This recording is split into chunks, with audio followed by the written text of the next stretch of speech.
Se oggi si parla di legge razziale, credo che l'uomo ha dimenticato la storia, perché la storia costituisce per noi la realtà fondamentale che dobbiamo ricordare sempre.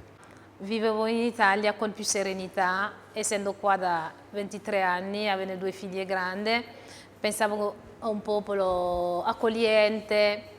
Adesso mi sto ponendo tante domande, mi sto chiedendo ma erano solo di facciata, perché metto tutto in discussione, perché vedere questa situazione di oggi come realtà per me diventa difficile, perché va contro l'idea che ho avuto sempre dell'Italia, che ho sempre apprezzato, che mi ha dato tanto.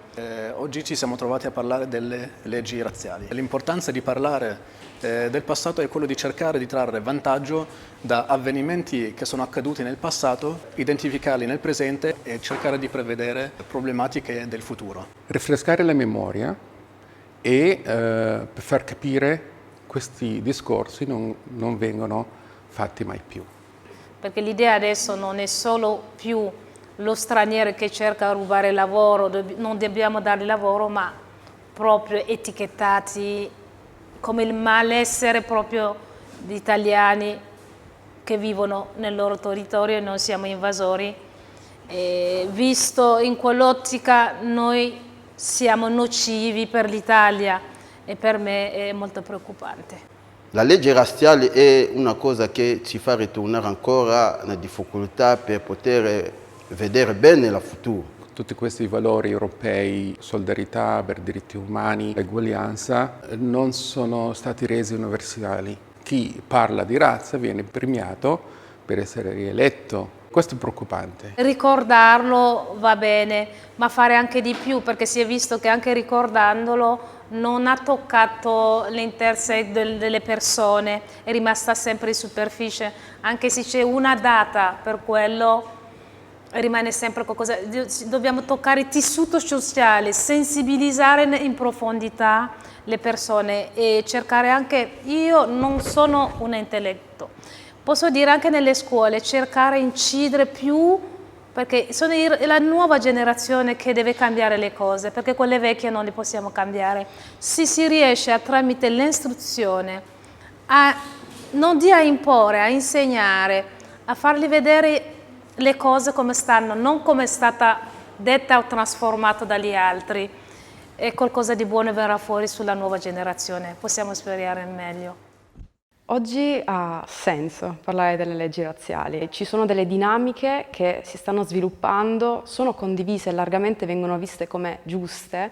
Questo perché la matrice originaria è sempre una, quella della politica.